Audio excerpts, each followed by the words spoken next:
பிரியமானவர்கள்,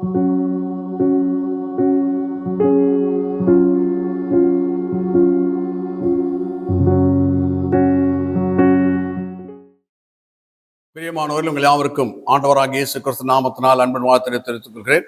கர்த்தர் தாம் எங்கள் ஒவ்வொருத்தரையும் அவருடைய நினைவின் பிரகாரம் வழி நடத்துவாராக. தேவனுக்கு ஏற்ற கிரியை என்ன என்பதை குறித்து பரிசுத்த வேதாகமத்திலிருந்து நாம் தியானித்து வருகிறோம். தேவனுக்கு ஏற்ற கிரியை என்ன என்றால், இயேசு கிறிஸ்துவை விசுவாசிப்பது தான் தேவனுக்கு ஏற்ற கிரியா இருக்கிறது. என்னவென்று விசுவாசிப்பது? தேவனுடைய குமாரன் என்று சொல்லி, தேவன் என்று சொல்லி, ரட்சகர் என்று சொல்லி விசுவாசிகளாக இருக்க வேண்டும் என்று சொல்லி பார்த்தோம்.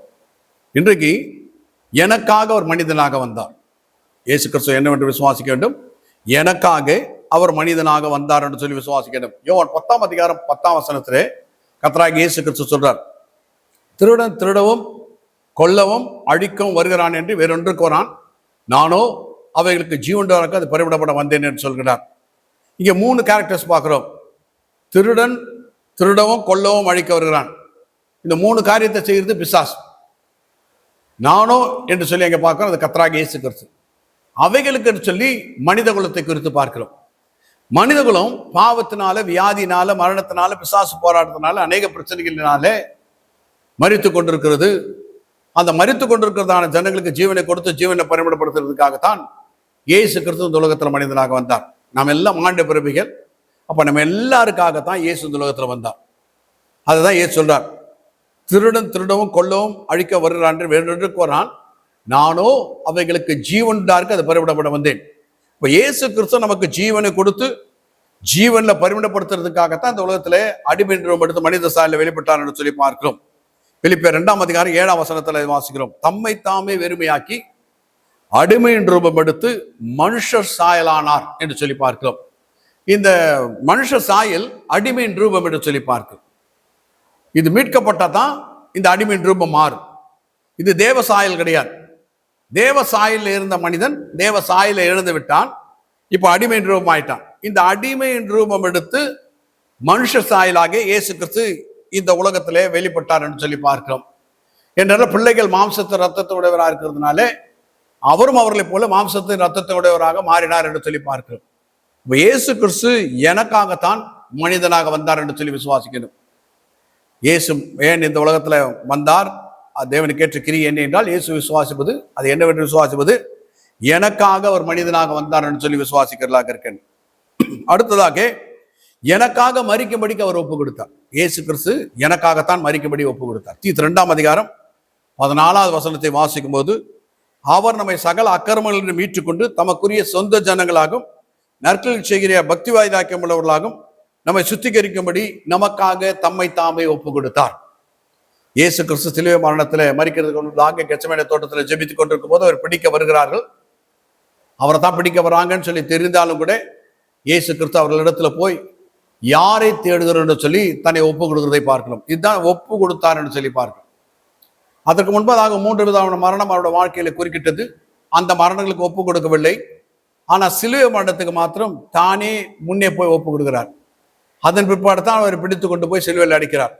அப்போ இயேசு கிறிஸ்து எதுக்காக தன்னை ஒப்பு கொடுத்தார் என்று சொல்லி பார்க்கும்போது, என்னை அக்கிரமம் என்று மீட்டுக்கொண்டு அவருக்குரிய சொந்த ஜனங்களாக இருக்கிறதுக்கும் நற்கிரியை செய்ய நான் பக்தி வைராளர்களாக மாறுவதற்காக நமக்காக தம்மை தாமே ஒப்பு கொடுத்தார் என்று சொல்லி பார்க்கிறோம். அப்ப இயேசு கிறிஸ்து எனக்காகத்தான் மரிக்கும்படிக்கு தன்னை ஒப்பு கொடுத்தார். அவர் மரித்தது அவருக்காக அல்ல, எனக்காக மரித்தவராக இருக்கிறார். எனக்காக பாடுகளை ஏற்றுக்கொண்டார், எனக்காக துக்கங்களை ஏற்றுக்கொண்டார், எனக்காக இந்த கோர சிலுவை மரணத்தை ஏற்றுக்கொண்டார். எனக்காக இயேசு சிலுவையில மரிக்கும்படிக்கு தன்னை ஒப்பு கொடுத்தார் என்று சொல்லி விசுவாசிக்க வேண்டும்.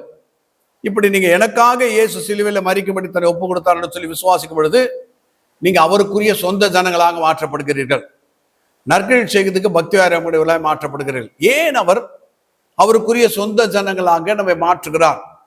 எனக்காக மரிக்கும்படி அவர் ஒப்பு கொடுத்தார் என்று சொல்லி விசுவாசத்துடனே ஏன் நம்ம அவர் சொந்த ஜனங்களாக மாற்றுகிறான்னு சொன்னால், சொந்த ஜனங்களுக்குரிய ஆசீர்வாதங்களை நிறைய வேதத்துல சொல்லிட்டார்.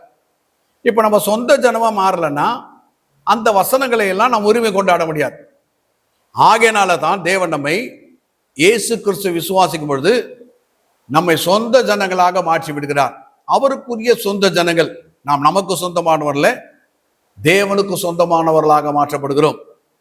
தேவனுக்கு சொந்தமானவர்களாய் நாம் இருக்கிறதுனால தான் நம்மை போஷிக்கிறார், நம்மை உடித்து மகிழ பண்ணுகிறார், நம்மை பாதுகாக்கிறார், நம்ம எல்லா தீமைக்கு விலைக்கு நடத்துகிறார், சோதனைக்கு உட்படாதபடி ஜெயம் கொடுக்கிறவராயிருக்கிறார். ஏனென்றால் நமக்கு சொந்தமானவர்களே அவருக்கு சொந்தமானவர்களாய் மாற்றப்படுகிறோம். அவருக்கு சொந்தமானவர்களாக இருக்கிறதுனால அவர் தான் நம்மை பாதுகாக்கிறவராக இருக்கிறார் என்று சொல்லி பார்க்கிறோம். அப்ப எனக்காக மரிக்கும் படிக்க ஒப்பு கொடுத்தார் சொல்லி விசுவாசிக்கட்டும். எனக்காகத்தான் உயிரோடு கூட எழுந்தார். இயேசு உயிர் தெரிந்தது யாருக்காக என்றால் எனக்காகத்தான் உயிர் தெரிந்தார். ரோமர் 4ஆம் அதிகாரம் 25வது வசனத்தை வாசிக்கும் பொழுது, அவர் நம்முடைய பாவங்களுக்காக ஒப்பு கொடுக்கப்பட்டும் நாம் நீதிமான் ஆக்கப்படுவதற்காக எழுப்பப்பட்டும் இருக்கிறார். அப்ப இயேசு நம்முடைய பாவங்களுக்காக ஒப்பு கொடுக்கப்பட்டார், நாம் நீதிமான் ஆக்கப்படுவதற்காக எழுப்பப்பட்டும் இருக்கிறார் சொல்லி பார்க்கிறோம். அப்ப இயேசு மரித்தோர்ந்து உயிர் தெரிந்தது என்னை நீதிமான் ஆக்கிறதுக்காக இயேசு மரித்தோர்ந்து உயிரோடு கூட எழுந்தார். அப்ப எனக்காக மரித்தார், எனக்காகத்தான் உயிர் தெரிந்தார் சொல்லி விசுவாசிக்கிறதாக இருக்கட்டும். எனக்காகத்தான் பரமேறி சென்றார். அடுத்ததாக இயேசு எனக்காகத்தான் பரமேறி சென்றார்.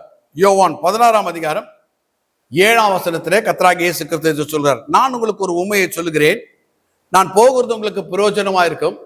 நான் போகாதிருந்தால் தேற்றவான் உங்களிடத்துல வரார், நான் போவேன் ஆகில் அவரை உங்களிடத்தில் அனுப்புவேன்.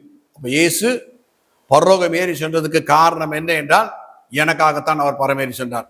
எதுக்காக? பரிசுத்த ஆவியாகிய தேற்றவாளனை எனக்கு அனுப்புவதற்காகவே இயேசு பரமேறி சென்றார். ஏன் அந்த பரிசுத்த ஆவியாகிய தேற்றவாளனை இயேசு எனக்கு அனுப்பினார்? நமக்காக இயேசு பரிசுத்த ஆவியானை ஏன் அனுப்பினார்னா, பரிசுத்த ஆவியான ஒத்தாசை இல்லாமல் நாம் சத்தியத்தில் நடத்தப்பட முடியாது. தேவனுடைய வசனத்தில் ஒரு மனிதன் நடக்க வேண்டும் என்று சொன்னால் பரிசுத்த ஆவியான ஒத்தாசை இருந்தால் தான் நடக்க முடியும். ஏனென்றால் அவர் தான் நினைப்பூட்டுகிறவராயிருக்கிறார், அவர் தான் நம்மை நடத்துகிறவராயிருக்கிறார். சத்திய ஆவியாகி அவர் வரும்போது சகல சத்தியத்துவங்களை நடத்துவார், தாம் கேள்விப்பட்ட யாவை உங்களுக்கு நினைப்பூட்டுகிறவராயிருக்கிறார். அப்போ அவர் தக்க சமயத்திலே நினைப்பூட்டி நம்மை சத்தியத்தை நடத்துகிறதுனாலே அவரை நமக்கு அனுப்புறதுக்காகத்தான் இயேசு கிறிஸ்து பரமேறி சென்றார். அப்ப இயேசு கிறிஸ்து எனக்காக பரமேறி சென்றார். நாம் ஜெபித்து முடிப்போம். எங்களை அதிகமாக நேசிக்கிறதான பரிசுத்தமுள்ள பிதாவே, கர்த்தராகிய இயேசு கிறிஸ்து நாமத்தோடு செலுத்துகிறோம். தேவனுக்கு ஏற்ற கிரியை கர்த்தராகிய இயேசு கிறிஸ்து விசுவாசிப்பதே என்று சொல்லி நாங்கள் அறிந்து கொள்கிறோம். அவர் எங்களுக்காகவே மரிக்கும்படிக்கு ஒப்பு கொடுத்தார், எங்களுக்காக மனிதனாக வந்தார், எங்களுக்காகத்தான் உயிரோடு எழுந்தார், எங்களுக்காகவே அவர் பரமேறி சென்றவராக இருக்கிறார். பரிசுத்த ஆவியை தேற்றவாளனை அனுப்புவதற்கு, இந்த சத்தியத்தை அறிந்து கொள்வதற்கு எங்களுக்கு கிருபை செய்ததற்காக ஸ்தோத்திரம். தொடர்ந்து எங்களை வழிநடத்தும் கர்த்தராகிய இயேசு கிறிஸ்து நாமத்தை ஜெபிக்கிறோம் பரிசுத்தமுள்ள பிதாவே, ஆமென்.